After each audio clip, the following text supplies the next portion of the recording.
Welcome to the Helping Families Be Happy podcast, where we explore the often messy world of family, love, and relationships.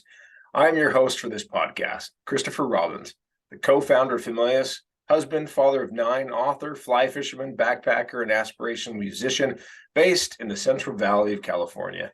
We hope to bring you nourishing, real-life information about love, family, relationships, and life. I'm happy to introduce today's guest, Rebecca Fox Starr. Rebecca Fox Starr is an author, writer, blogger, speaker, and mental health advocate. She created her internationally read blog, Mommy Ever After, in 2010, following the birth of her first child. When she became pregnant with her second child in 2013, Rebecca suffered from prenatal anxiety and depression and subsequent severe postpartum depression. She decided to document her journey in real time in an effort to help others. Rebecca writes candidly about her life as a mother, survivor, advocate, singer, songwriter, dance partier, and studded shoe collector. Her story has been featured in the New York Times, Huffington Post, and on ABC News, and in all forms of media across the world. She is the author of 3 books: Baby Ever After, Expanding Your Family After Postpartum Depression; Beyond the Baby Blues, Anxiety and Depression During and After Pregnancy; and the picture book released in March of 2022 by Familias, Mommy Ever After. Rebecca lives and writes with her husband, daughter, son, and 3 dogs in the suburbs of Philadelphia. More about Rebecca can be found on her blog at www.mommyeverafter.com and on social media outlets at Rebecca Fox Starr, spelled REBECCAFOXSTARR. Today, we're discussing maternal mental health, which falls into the Familias Talk Together and Heal Together habits. You can learn more about the Familias 10 Habits of Happy Families by going to the Habit Hub blog on familias.com. Now, welcome, Rebecca. Thank you so much for joining us. Thank you so much for having me. It's a pleasure to be here. So you have 3 dogs. We have 1 dog. So tell us what breeds are your favorite and why you have those. So I have to be honest. I think I have neglected to update my bio. Sadly, we have 2 dogs now, but Lola, our first child dog, is always with us. And she was a Yorkie. She was 13. She passed away during the pandemic. But we have an Australian miniature Labradoodle named Crosby. And we have another little Yorkie named Georgie. Her name's Georgia, but we call her Georgie because you're a musician as well. They all have names related to either song titles or musicians, and they're pretty awesome. I assume Crosby is from Crosby, Stills, Nash and Young. He is, and Georgia is Georgia on my mind, and Lola was the Kinks' Lola. All right, well done. That's wonderful. Thanks. Okay, well, let's talk about maternal mental health. So what does that mean? Help us understand. So maternal mental health is just mental health, feelings, emotions, diagnoses, but for mothers, for those who are trying to conceive, pregnant, or have children. Okay, so that's very clear. So why did you start writing about mental health? I mean, we've explained a little bit about your blog and your own anxiety and depression, but let's maybe go deeper than that and how it's helped you. Sure. It's actually been the greatest gift of my life. As much as it was hard to suffer from those afflictions that you mentioned, I feel very lucky that I have the opportunity to share. When I started the blog Mommy Ever After in 2010, I had my first child. I felt like motherhood was wonderful, but also hard and weird and overwhelming. So in a very small, limited way, I actually started blogging about mental health, just without any mental health issues, without any real diagnosable issues. I just wanted to speak really honestly about motherhood. And then when my son was born in 2013, I would say graduated from having, that difficult period of time after you have a baby where you have the blues or you feel a little bit tired, sleep deprived, overwhelmed, to having severe postpartum depression, which was different and new and scary. And 4 months in, after receiving help, after having tremendous support, I started to turn a corner And in doing so, I decided to share, as you mentioned, in real time on the blog, the fact that I was going through postpartum depression in that moment. And it was a really strange decision that I made. I thought to myself, am I really going to come out with the fact that I have a mental health issue? And this was 2013, 2014. And I know it sounds silly, but the landscape was different. People didn't talk about mental health the same way that they do now, not as openly, not as compassionately. I didn't know anyone who had had postpartum depression that I knew of. So I barely knew what it was. I just had a vague sense of what it was. And I said to myself, all right, this might change things for me. Parents might be scared to leave their children at my house. People might judge me, but if I can help one other woman to feel less alone, it's worth it. And sharing has been, as I said, the greatest pivot and ultimately gift in my life. So let's talk about just the aspect of writing about your journey in mental health. Has the aspect of writing been therapeutic for you, and how? Like, absolutely. Something that I can look back on in hindsight, a real tell for anybody who was following me at the time, because to tell you the truth, my blog and reach really expanded after opening up about postpartum depression. But even back then, I had somewhat of a following. I stopped writing when I was pregnant. I had written blog posts almost every day for 3 years, and then I went quiet. And I think that that was a real sign, a real indicator that I wasn't doing well. So actually starting to write was the most healing thing that I did. And over the course of the next several years, as I crawled out of that hole of anxiety and depression, I knew that if I got that feeling down, feeling nervous, feeling depressed, writing was the greatest therapy. I think it allowed me to process things. I think that I was able to use words as a way to understand what was going on in my own psyche. And for me, writing is how I connect with people. So finding people to connect with was incredibly healing. That's a very incredibly powerful human experience to feel less alone. And for me, opening up and using words and writing on all different spaces and all different places was one of the most healing things for me. And that's why I continue to write. Oh, good.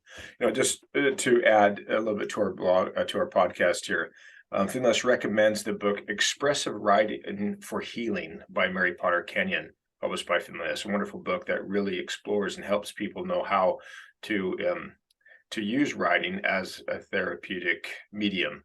So that's wonderful that you're able to find that on your own, and that you've helped so many other people experience um, this journey. So let's talk what's happened over the last since 2010 that is making it easier for people to discuss mental health. It's funny because I do think that as treacherous as the landscape of social media can be, there's also something that's pretty amazing about the exposure because now people are used to sharing things about their lives and it's become easier, sometimes even attractive or desirable to say, here I am, I'm going to be vulnerable. Come look at me all throughout the day. I'm going to chronicle my life. And I think that we as a culture, in a good way, have become desensitized. So if somebody says, I have anxiety, most people are going to respond with, like, so do I, or I know what that's like, or I know somebody who has anxiety, because people are just talking more. They're talking more and connecting more because we're all so much more connected. And I know, like, as a parent, and you're a seasoned parent, and for me, my daughter's almost 13, so it's tricky. And social media is definitely a tricky kind of place and thing to navigate. But I'll tell you that school curriculums have changed. Books like the ones that we've done together and the other books that I've written have come out more and more and more. When I started writing about postpartum depression, my first two books were academic texts. Um, there was not a big list of books on postpartum depression. And there was no book on trying to expand your family after postpartum depression. So I wrote it because there was nothing there. Now there's a much greater catalog. As you know, and you've obviously published the wonderful books from Karen Kleiman, who is the authority figure on maternal mental health. And she runs the postpartum stress center actually here outside of Philly. People are just using these honest expressions so much more widely. And so it's not the thing that has to define you. You can have anxiety and also be a great soccer player and somebody who loves The Simpsons. It's not just that you're a person with anxiety. Yeah. Well, thanks for bringing up Karen Kleiman. For our audience, the book that Rebecca's referring to is Good Moms Have Scary Thoughts. And it's a wonderful book because it adds graphic images to show what moms are really feeling and thinking when people ask them, "How are you doing?" And they say, "Oh, it's the best moment of my life." And it's a really important book. And she followed that up with "What About Us," which is a book for couples after after they've had their child. So let's move on. Thank you. So let's talk about your book, Mommy Ever After. How does that relate to mental health, and why was that book important for you to write? It makes me well up with tears to even talk with you about it because you were my dream maker with that book. Um, it is so personal to me and so important to me because I was a mom who loved, I am a mom, but back then when I was struggling, I was a mom who loved motherhood, who loved having children, loved my children, and things were hard. And I think that, like you just said, there's this culture that promotes, you're doing great. Isn't this wonderful? Isn't this the best time in your life? And employing dialectical thinking there, saying, this is the best time of my life and the hardest time of my life. I love my kids. Motherhood is hard in this moment. Being able to hold two equally true things at once was really essential for me to understand. So that's why we have Mommy Ever After, because in the refrain in the book, it says, they lived mommy ever after because I'm not always going to be happy, but I'm always going to be your mommy. Because truthfully, everyone has negative feelings. And just like it's in the book, negative feelings come. We don't have to pretend that they don't exist.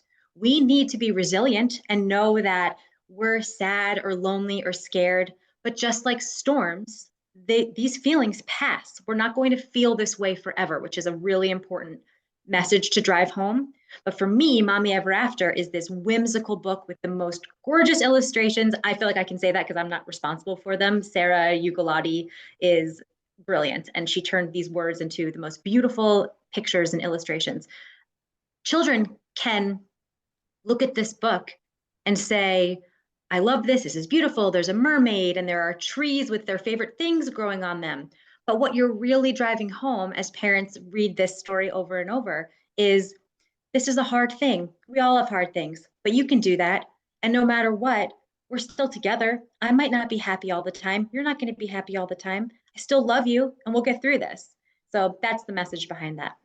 Well, that's a good message, and we of course look forward to the book touching many people and helping them. And it's wonderful to be able to have those different generations have a better understanding of that life is filled with ups and downs. So let's talk about just mental health. What do you wish that our audience understood better about mental health and the misconceptions that might surround it? One thing, it's normal to not be okay all the time. It's not only acceptable, but it's really brave to admit when things are hard. For me, a real turning point in my story, a real place where I found hope was 10 days after my son was born.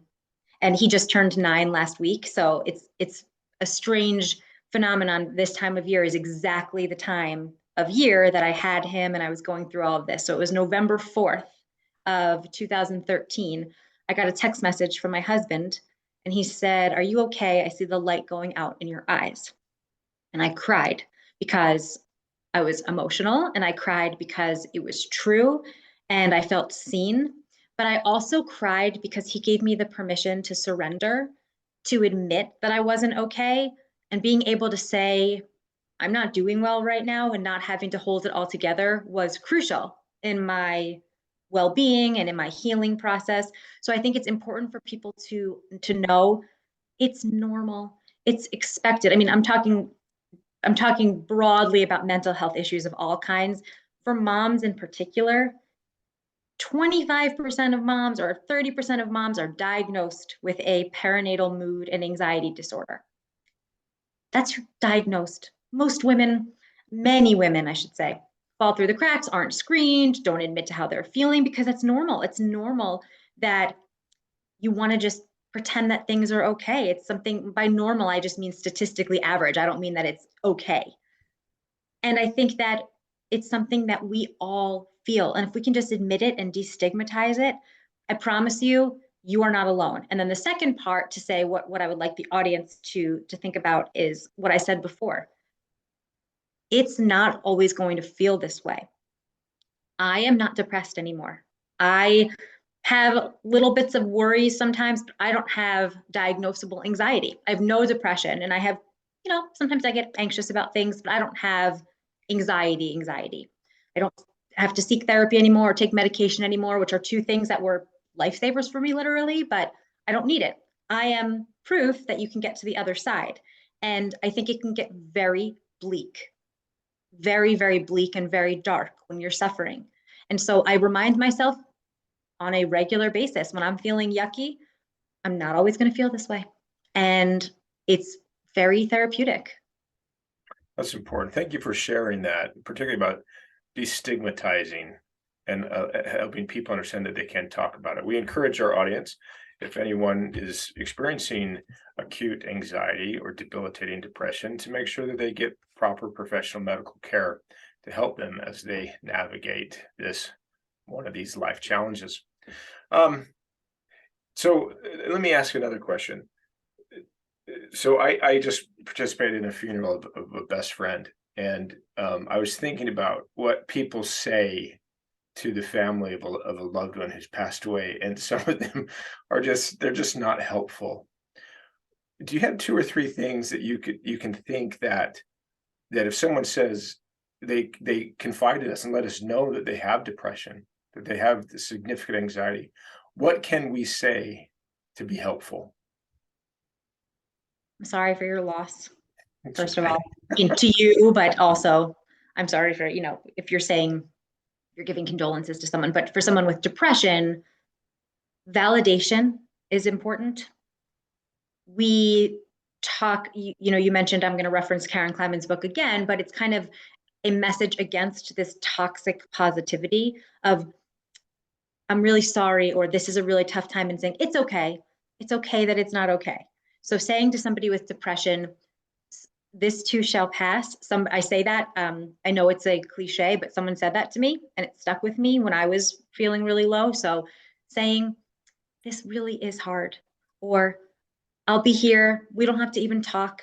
I'm here to just sit with you while you go through this, or to say, it will get better, something along those lines. Like I think under the umbrella of this is temporary. So whatever you want, whatever words feel authentic to you.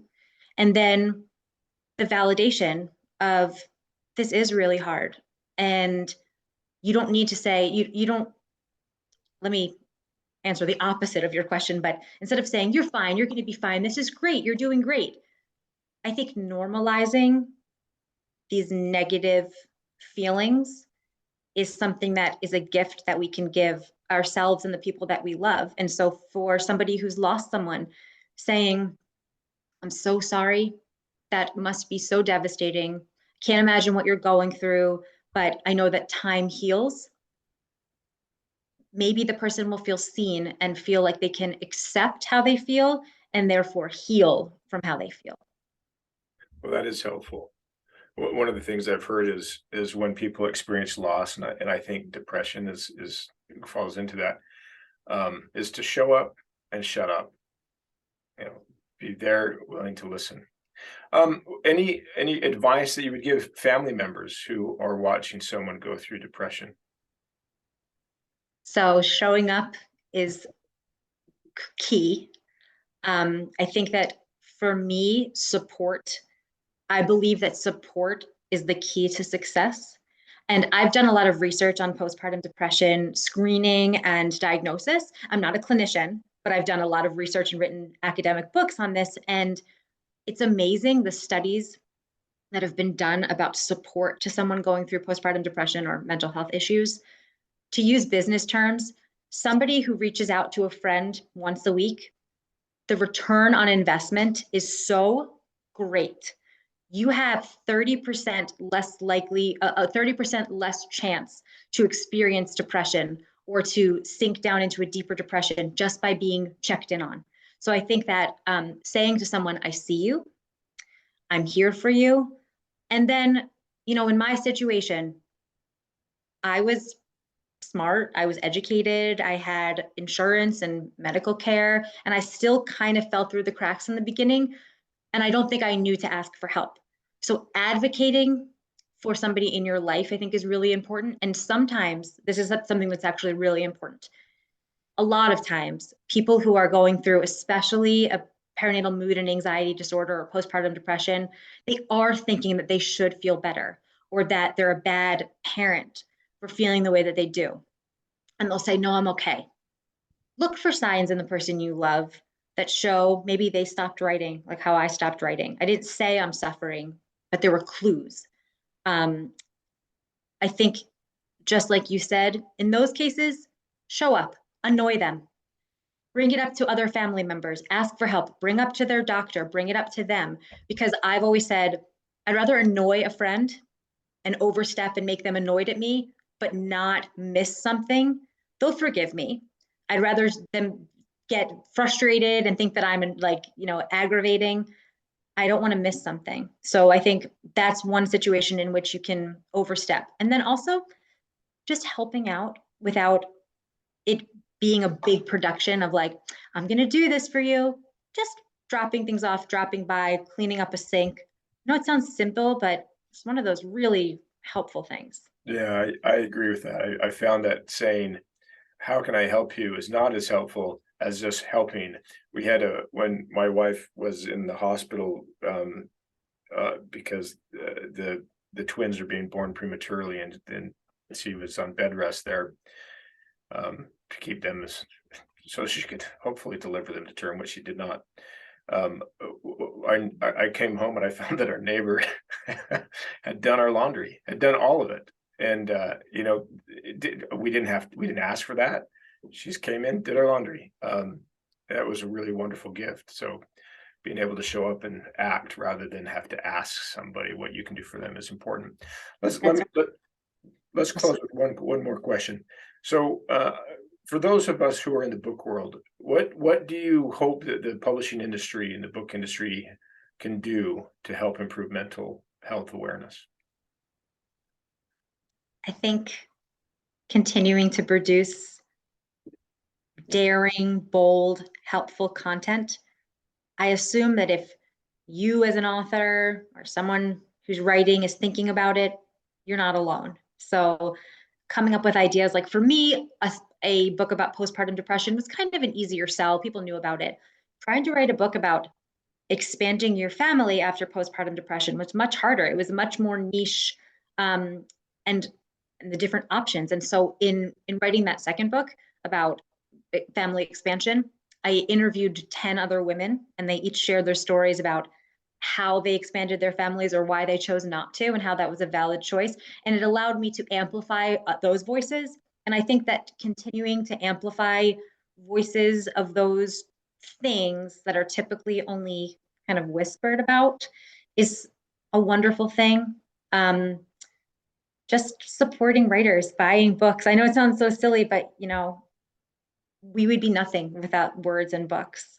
So being able to support writers, I say this as an author, but as also, I was an English major, and I always said I'm a reader, not a writer.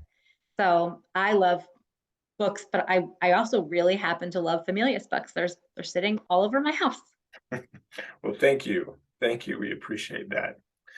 Well, it's wonderful that we could spend this time with you, Rebecca. It's a pleasure to speak with you and have you share your story and help others with their own challenges. As we conclude today's podcast, I'd like to thank Familius for their support in bringing the podcast to your ears and your hearts. We'd be thrilled if you subscribed to the podcast and left us a review on iTunes and social media. And when you're ready for that next amazing book adventure, we'd be honored if you chose a book from Familius. one step at a time, we can make the world a happier place.